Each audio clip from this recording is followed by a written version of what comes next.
Assalamu alaikum friends, I'm your host and you're watching Fragrance Files.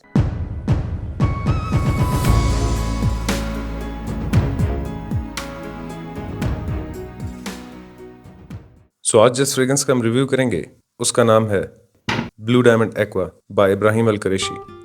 200 ml का juice है इसमें और EDP concentration है इसका। कुछ इस तरह के बॉक्स और पैकिंग में आती है and it's made in Saudi Arabia.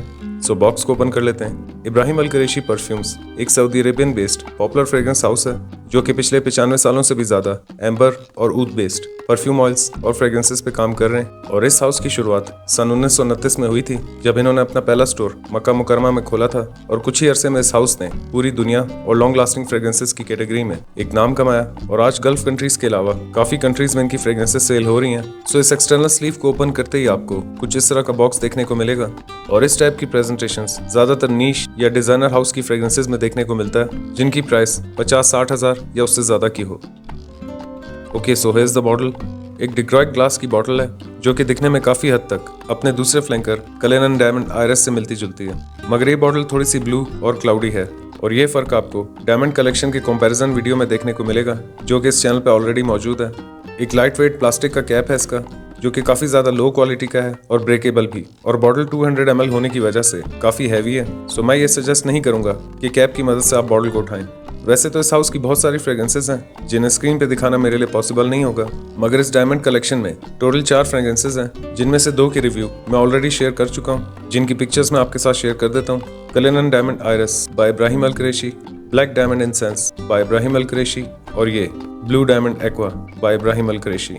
इसके नोट्स के बारे में बात कर लेते हैं। इसकी टॉप नोट्स में बर्गमोट, सी नोट्स और सैफरॉन है।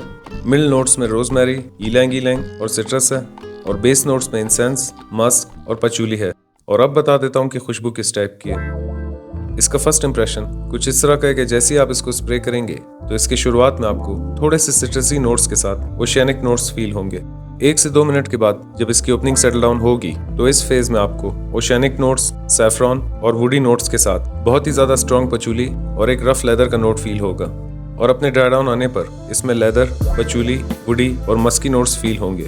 ये कुछ इस टाइप की फ्रेग्रेंस है। ये एक फ्रेश, थोड़ी सी फ्रूटी, एक्वेटिक, अर्दी, लेदरी और मस्की फ्रेग्रेंस है। इस फ्रेग्रेंस के नोट्स के साथ कंपनी ने थोड़ी सी हाइड एंड सीक या आंख मिचौली करने की कोशिश की है। इस फ्रेग्रेंस के मिड फेस से लेकर ड्राई डाउन तक एक स्ट्रॉन्ग और बिटर लेदर का नोट है जो कि कंपनी ने मेंशन नहीं किया। फ्रेग्रेंस के ओपनिंग के सिट्रसी नोट्स इसकी प्राइस के साथ इंसाफ नहीं कर रहे, मगर फिर भी इसे वेयर करने पर आसपास लोगों को ये फ्रेग्रेंस पसंद आती है। आप अगर किसी भी डार्क और स्ट्रॉन्ग नोट्स वाली फ्रेग्रेंस को करीब से स्निफ करेंगे तो मुमकिन है कि आपको उसकी थिकनेस, रिचनेस या बिटरनेस पसंद नहीं आएगी। और ऐसी फ्रेग्रेंसेस अपने आसपास स्प्रेड होने या फैलने पर ही मैजिक दिखाती हैं। मेजॉरिटी लोगों ने इस फ्रेग्रेंस को पसंद किया। मैंने भी जब इस फ्रेग्रेंस को फर्स्ट टाइम वेयरिंग दी थी तो इसकी यूनिकनेस मुझे काफी पसंद आई, मगर इस सेंट ने मुझे सेकंड वेयरिंग में थोड़ा सा बोर किया और थर्ड वेयरिंग में काफी हेडेक दिया। और शायद इसकी थर्ड वेयरिंग में मैंने इसे गलती से चेस्ट एरिया पे अप्लाई कर दिया था, जिसकी वजह से इसने पहले ही घंटे में मुझे तंग करना शुरू कर दिया और इसके ड्राई डाउन आने में मुझे शदीद हेडेक का सामना हुआ। आई थिंक ये फ्रेग्रेंस मेरे लिए नहीं थी, या शायद ये वाकई बहुत सिलेक्टिव है। इस फ्रेग्रेंस में पचूली और लेदर के नोट्स फ्रेश और एक्वेटिक नोट्स के साथ दिए गए हैं, जिसकी वजह से इसके मिड फेस से लेकर ड्राई डाउन तक मुझे इस फ्रेग्रेंस में केरोसिन टाइप की फील आई। अदरवाइज 100 या 150 फ्रेग्रेंसेस में शायद कोई एक आध फ्रेग्रेंस हो जिससे मुझे इस हद तक हेडेक हो सकता है। एज की बात कर लेते हैं। ये एक फ्रेश और स्ट्रॉन्ग मैस्कुलिन फ्रेग्रेंस है। 25 प्लस किसी भी एज के मेल्स इसे वेयर कर सकते हैं। वेदर की बात कर लेते हैं। अपने सिट्रसी और ओशियानिक नोट्स की वजह से ये एक ऑल सीजन फ्रेग्रेंस है जिसे आप डे और नाइट वेयर कर सकते हैं। आप इसे indoor, outdoor, office, college, party, किसी भी फॉर्मल या रिलीजियस ओकेजन पर वेयर कर सकते हैं। परफॉर्मेंस की बात कर लेते हैं। 3.5 से 4 घंटों के करीब इसकी एक हैवी प्रोजेक्शन है और शुरुआत के 2.5 से 3 घंटा यह अमलन तक प्रोजेक्ट करती है और आपके आसपास एक डिसेंट अमाउंट का सेंट बबल क्रिएट कर देती है। और 10 से 12 घंटों के करीब इसकी कपड़ों पर लास्टिंग है। प्राइस की बात कर लेते हैं। आज की डेट में जिस डेट को वीडियो अपलोड कर रहा हूँ इसकी प्राइस 19,000 रुपए से लेकर 20,000 रुपए के बीच है। और अगर इस फ्रेग्रेंस को एक नाम देना हो तो मैं द बिटर ट्रूथ नाम दूंगा।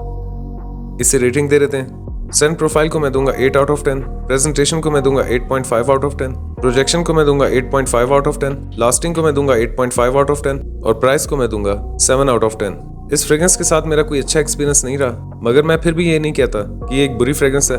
और ये बात मैंने डायमंड कलेक्शन के कंपैरिजन वीडियो में भी की थी कि मेजॉरिटी ऑडियंस इसे पसंद करती है, मगर मुझे इस कलेक्शन में सेंट प्रोफाइल वाइज ये फ्रेग्रेंस जरा भी पसंद नहीं आई। वहीं अगर इसकी परफॉर्मेंस और वर्सेटिलिटी की बात करें तो कलिनन डायमंड आयरिस के बाद परफॉर्मेंस, मौसम और ओकेजन के लिहाज से ये फ्रेग्रेंस इस कलेक्शन में सेकंड नंबर पर है।